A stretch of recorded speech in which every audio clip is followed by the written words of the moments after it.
शिवम त्यागी जी, आपसे ही शुरुआत करते हुए अब राहुल गांधी की ओर से जो ट्वीट करके निशाना साधा गया है, उन्होंने कहा है कि अडानी के भ्रष्टाचार पर पर्देदारी की कोशिश कर रही है सरकार। क्या है इस पर जवाब आपका?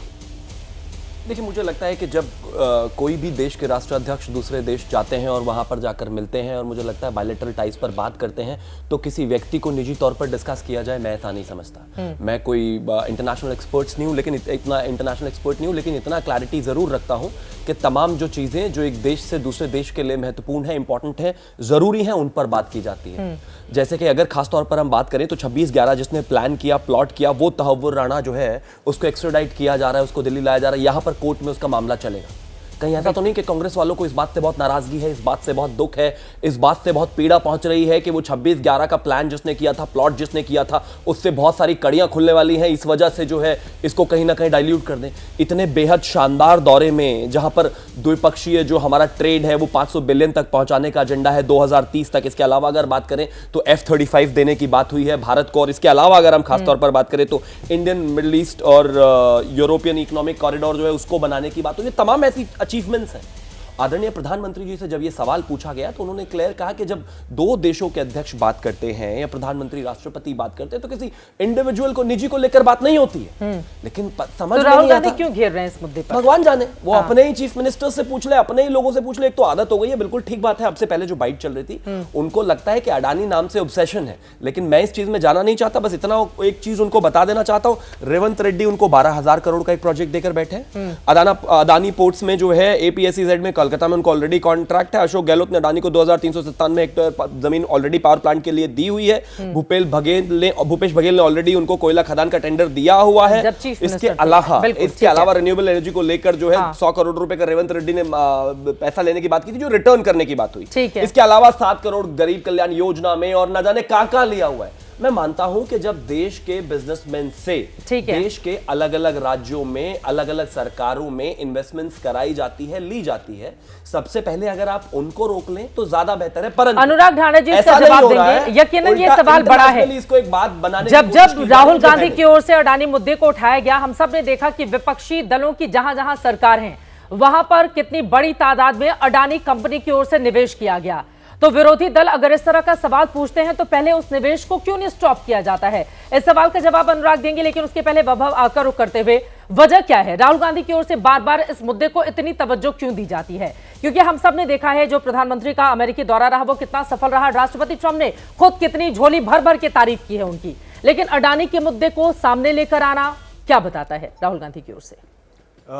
एक चीज तो बहुत स्पष्ट तरीके से बताता है कि राहुल गांधी राजनेता की तरह कम और किसी NGO एक्टिविस्ट की तरह ज़्यादा बिहेव करते हैं। 2014 तक इस देश में एक अनसेड रूल था, और आप मीडिया में आप काफ़ी समय से आप खुद पत्रकारिता कर रही हैं, आपने बहुत सारे प्रोग्राम्स एंकर किए होंगे। उन डिबेट्स में आप देखते होंगे जब भी प्रधानमंत्री मनमोहन सिंह के समय में बहुत बड़े भ्रष्टाचार के आरोप लगे, केसेस हुए, बहुत बड़े स्कैम हुए, लेकिन जब भी प्रधानमंत्री मनमोहन सिंह विदेश दौरे पे होते थे तो टीवी चैनल पे या किसी भी प्रेस कॉन्फ्रेंस पे बीजेपी या अपोजिशन पार्टीज प्रधानमंत्री के ऊपर टिप्पणियां नहीं करते थे। कहते थे कि प्रधानमंत्री अभी विदेश में है तो इस समय हम टिप्पणी नहीं करेंगे, लेकिन जब प्रधानमंत्री लौटेंगे तो हम जरूर इसके ऊपर बात करेंगे और हम इसके ऊपर आंदोलन भी करेंगे। और हम देखते थे कि भारतीय जनता पार्टी सड़कों पर निकल के आंदोलन भी करती थी, लेकिन विदेश दौरे के दौरान कभी नहीं होता था। तो ये बहुत सारे नॉर्म्स है जो राहुल गांधी ने तोड़े हैं। व्यक्तिगत हमले करना, चौकीदार चोर है, इस तरीके की बातें करना, ये जो राजनीति का स्तर राहुल गांधी ने गिराया है, मैं समझता हूं कि किसी भी लोकतंत्र के लिए या डेमोक्रेसी के लिए बहुत हेल्दी चीज नहीं है, बहुत अनहेल्दी है ये। दूसरी बात, टाइमिंग इंपॉर्टेंट है। बिल्कुल टाइमिंग इंपॉर्टेंट है। और आप देखिए कि ये जो दौरा है प्रधानमंत्री का, ये बहुत शॉर्ट दौरा है, बहुत छोटा दौरा है। इतने छोटे दौरे में अगर प्रधानमंत्री ने इतनी बड़ी बड़ी अरेंजमेंट्स कर ली, ये अपने आप में एक रिकॉर्ड है कि इतने शॉर्ट दौरे में अगर कोई प्रधानमंत्री तहव्वुर राणा का एक्सट्रेडिशन भी ले लेता है, F-35 की डील भी ले लेता है, ऑयल का इंपोर्ट भी जो है कि एनर्जी सिक्योरिटी के लिए अगर आप कर लेते हैं, तो इतनी सारी चीजें इतने शॉर्ट दौरे में नहीं हो पाती है। किसी प्रधानमंत्री ने आज तक किया नहीं था। अगर किया हो तो रिकॉर्ड पे ला करके रख दें उसको।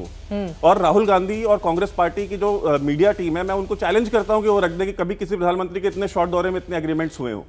तीसरी चीज आप ये देखिए कि इस पूरे के पूरे दौरे के दौरान वो जो प्रश्न पूछा गया, मैं नहीं मानता हूं कि वो प्रश्न पूछा गया है, वो प्रश्न पूछवाया गया है। आपको ऐसा क्यों लगता है कि प्रश्न पूछवाया गया है? अच्छा, इसका अगर जवाब देना है तो उसका जवाब मुझे देने की जरूरत नहीं है। खुद डोनाल्ड ट्रंप के जो एडवाइजर्स रहे हैं, जो डोनाल्ड ट्रंप की जो पूरी टीम है, जिसमें आप देख लीजिए, क्योंकि आज के टाइम में इलॉन मस्क से लेकर के जो डोज को इस समय हेड कर रहे हैं, वो सारे के सारे ऑन रिकॉर्ड हैं ये बोलने के लिए किस तरह से जॉर्ज सोरोस और ओबामा जो एडमिनिस्ट्रेशन था, ओबामा एडमिनिस्ट्रेशन क्या था, वो बेसिकली जॉर्ज सोरोस का एडमिनिस्ट्रेशन था, जिसकी कंटिन्यूएशन जो है जो बाइडेन ने आगे चलाई है।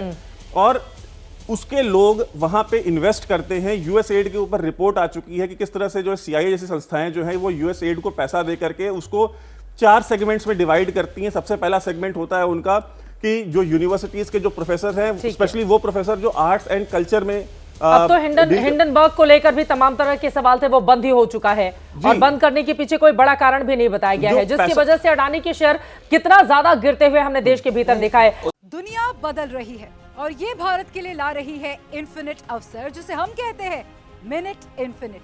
आइए आइडियाज ऑफ इंडिया के मंच पर समझे इसी मिनट इन्फिनिट को 21 और 22 फरवरी abplive.com पर।